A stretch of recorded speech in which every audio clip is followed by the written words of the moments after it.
गेल्या काही दिवसापासून खेडच्या राजकारणात कदम कुटुंबातील वाद चव्हाट्यावर आल्याचं बघायला मिळतंय. सख्खे चुलत भाऊ येणाऱ्या विधानसभा निवडणुकीत एकमेकांसमोर उभे राहणार असल्याचं बोललं जात होतं. मात्र उद्योजक अनिकेत कदम यांनी एका न्यूज चॅनलला दिलेल्या मुलाखतीमध्ये उबाटा आणि संजय कदम यांचं काम दापोलीत करणार असल्याचं स्पष्ट केलंय. मोठा भाऊ म्हणून नक्कीच आमदार योगेश कदम यांच्याबद्दल आदर आहे. त्यांनी दिलेला सल्ला देखील योग्य आहे. मात्र माझ्या वडिलांनी जेलमध्ये घालवलेल्या 11 महिन्यांमुळे मला हा निर्णय घ्यावा लागल्याचं त्यांनी स्पष्टपणे सांगितलं. पाहूया काय म्हणालेत अनिकेत कदम. आपल्यासोबत अनिकेत कदम जोडले गेलेले आहेत, जे आमदार योगेश कदम यांचे चुलत भाऊ आहेत आणि खेडमधील व्यावसायिक सदानंद कदम यांचे पुत्र आहेत. अनिकेतजी, आपलं स्वागत. सध्या दापोलीच्या राजकारणामध्ये त्रिकोण संगम असं राजकारण आपल्याला पाहायला मिळतंय. काका पुतण्यांचं राजकारण महाराष्ट्रानं पाहिलेलं आहे, मात्र आता दापोलीमध्ये देखील पाहायला मिळतंय. योगेश कदम यांनी 2 दिवसापूर्वी एक प्रतिक्रिया दिली आहे. अनिकेत कदम यांनी व्यवसाय पाहावं, त्यानं राजकारणापासून लांब राहावं, असा सल्ला आपले मोठे बंधू आमदार योगेश कदम यांनी दिलेला आहे. आपण या सल्ल्याकडे कसं पाहताय? आता माझे जे मोठे भाऊ आहेत चुलतभाई योगेशजी, त्यांनी सल्ला हा बरोबर दिलाय. पण कसं आहे, बऱ्याच वर्षापासून आमचं बिझनेस झालं, वडिलांचं बिझनेस झालं आणि केबल असून द्या, क्रश सँड असून द्या, साई रिसॉर्ट असून द्या, प्रत्येक गोष्टीमध्ये त्यांनी स्वतःचे पुरावे म्हणजे असं पत्र देऊन किंवा बाकीच्या गोष्टी देऊन आम्हाला त्रास देण्याचा प्रयत्न केला आणि आम्हाला व्यवसाय हा करूनच नाही दिला गेल्या 15-20 वर्षापासून. याचे सगळे पुरावे येणाऱ्या पुढच्या थोड्या दिवसामध्ये माझे वडील हे सगळे सादर करणार आहेत प्रेस समोर. पण अनिकेतजी, हा नेमका वाद काय आहे? तुमच्या कौटुंबिक वादाचे अनेक दाखले येतात. अनेक वेळा आम्ही पत्रकार परिषदेमधून किंवा बातम्यांमधून हा सगळा कदम कुटुंबियांचा वाद पाहतो. एकमेकांवरती आरोप देखील केले जातात. साई रिसॉर्ट वरून जो काही राजकारण पाहिलेलं आहे तो दापोलीला पण परिचित आहे, खेडला पण परिचित आहे. पण ह्या वादाची सुरुवात कुठे झाली? महाराष्ट्राला देखील किंवा खेडला देखील कळू दे की या संपूर्ण कदम कुटुंबियांच्या वादाला सुरुवात कुठून झाली? तुम्हाला माहिती आहे सगळ्या वादाची? मला असं वाटतं की हा प्रश्न मला विचारण्यापेक्षा माझ्या दादांना तुम्ही किंवा काकांना विचारला तर खूप चांगलं होईल. कारण का ते सविस्तर तुम्हाला सांगू शकतात की नेमका वाद काय. कारण का आम्हाला तर माहितीच नाही की नेमका वाद काय. वाद म्हणजे काय की मोठे होतात माझे वडील किंवा त्यांनी चांगला व्यवसाय केला म्हणून हा असा वाद आम्हाला असं वाटतं. पण तुम्ही त्यांना विचारावं की नेमका वाद काय. असं देखील म्हटलंय तर राजकीय भूमिकेपेक्षा आमच्या नात्यावरती काही फरक नाहीये. तुम्हाला असं तेव्हा राजकारणामध्ये सक्रिय होत आहे, मात्र तुमच्या नात्यामध्ये काही फरक होणार नाहीये. तुम्हाला काय वाटतं, तुमच्या नात्यामध्ये फरक आहे? आवाज कट झाला तुमचा, आवाज नाही आला. त्यांनी असंही म्हटलंय राजकीय भूमिकेचा आमच्या नात्यावरती फरक पडणार नाही. तुम्हाला काय वाटतंय? तुम्ही राजकारणामध्ये आता सक्रिय झालेला आहात, येणाऱ्या काही दिवसांमध्ये या राजकारणामुळे तुमच्या नात्यावरती काही फरक पडेल का? नाही, जसं त्यांनी म्हटलंय की नातं हे आमचं मरेपर्यंत राहणार. पण कसं आहे माहितीये, त्याच्यामध्ये आता माझे वडील 11 महिने आतमध्ये होते आणि एकदाही मला फोन नाही केलेला किंवा एकदाही मी भेटलो नाही त्यांना किंवा त्यांनी मला बोलवून घेतला एक मोठ्या भावाच्या हिशोबाने. तर ते सगळ्या गोष्टी लक्षात येतात ना. बरोबर.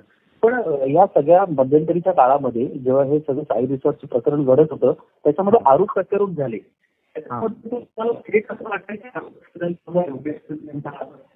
नाही, आता कसं झालं, जेव्हा साई रिसॉर्टचं प्रकरण झालं तर अख्ख्या महाराष्ट्राला माहिती आहे ना नेमकं कोणी काय केलंय काय नाही केलंय.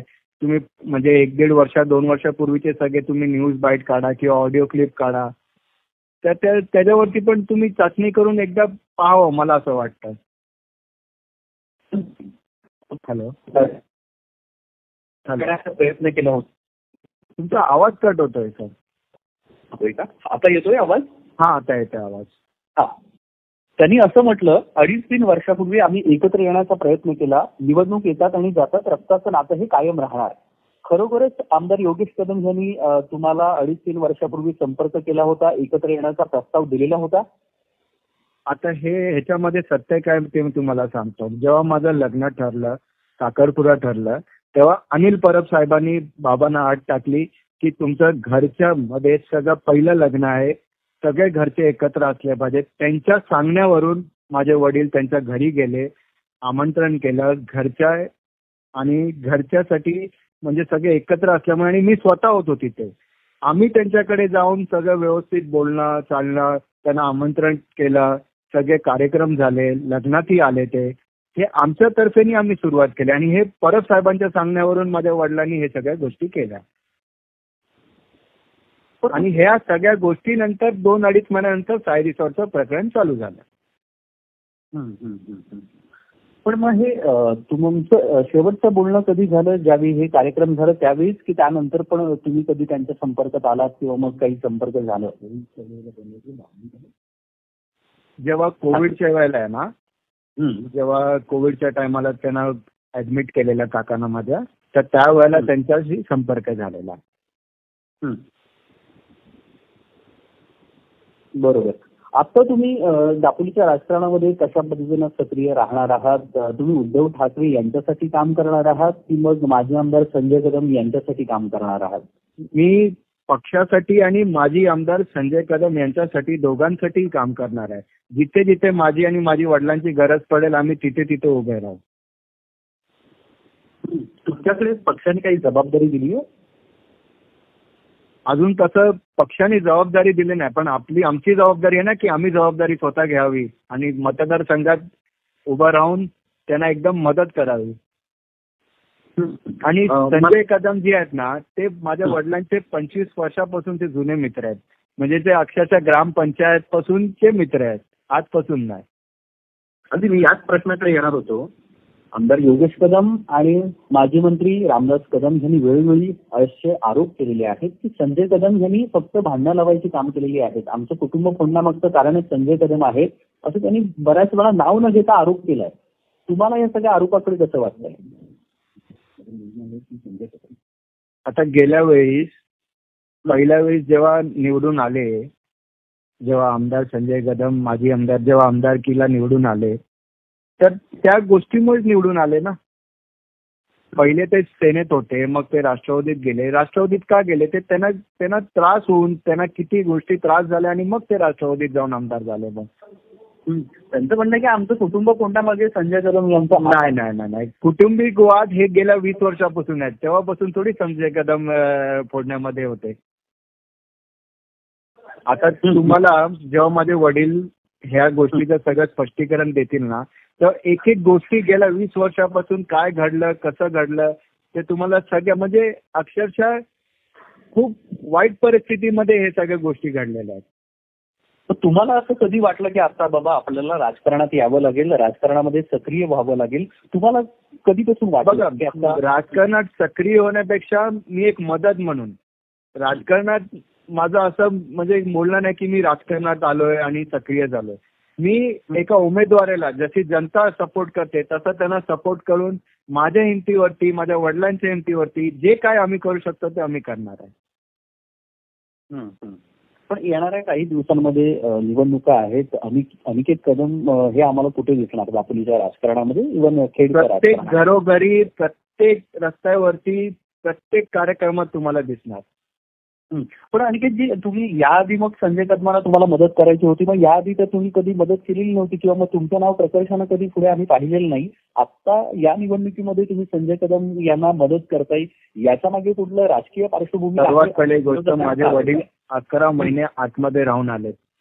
तो माझा 11 महिन्याचा जो संघर्ष होता, जो माझ्या घरच्यांकडून मला एक रत्तीभरचा मला काही सपोर्ट नाही भेटला आणि मी एवढा जो त्रास काढला 11 महिने, सेशन कोर्ट पासून ते सुप्रीम कोर्ट पर्यंत, एक वडील आणि एक मुलगा त्या नात्याने मी ह्या गोष्टीसाठी बाहेर पडलो. आता त्या 11 महिन्यामध्ये तुम्हाला आमदार योगेश कदम किंवा मग रामदास कदम यांच्याकडून कधी एखादा फोन? एखादाही फोन नाही. तुम्ही माझे सगळे ट्रॅक काढा, रेकॉर्ड करा. एखादा फोन असेल तर मी तुम्ही जे बोलाल ते मी ऐकेन. मग आता जे योगेश कदम जो सल्ला देत आहेत ते कोणत्या नात्याने देत आहेत? तुम्हाला काय वाटतं ते कोणतं नातं आहे? बघा, ते रक्ताच्या नात्याने बरोबर बोलतात. ठीक आहे, ते मला सल्ला देतात, ते माझे मोठे भाऊ आहेत, ते मला आयुष्यभर सल्ला देऊ शकतात. पण सल्ला एकदम बरोबर असला पाहिजे तर तो सल्ला असतो ना. तुम्ही सल्ला फक्त दाखवण्यासाठी देणार किंवा बोलण्यासाठी देणार, मीडियाच्या समोर फक्त बोलण्यासाठी देणार, खरी परिस्थिती काय आहे ती आम्हाला आणि त्यांनाच माहिती आहे ना.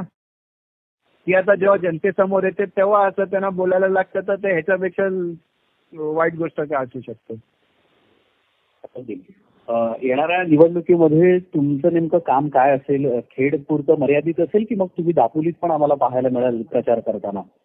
मी दापोलीमध्ये, खेडमध्ये, मंडणगडमध्ये सगळीकडे जिथे जिथे संजय कदम त्यांचा परिवार असणार तिथे तिथे मी असणार.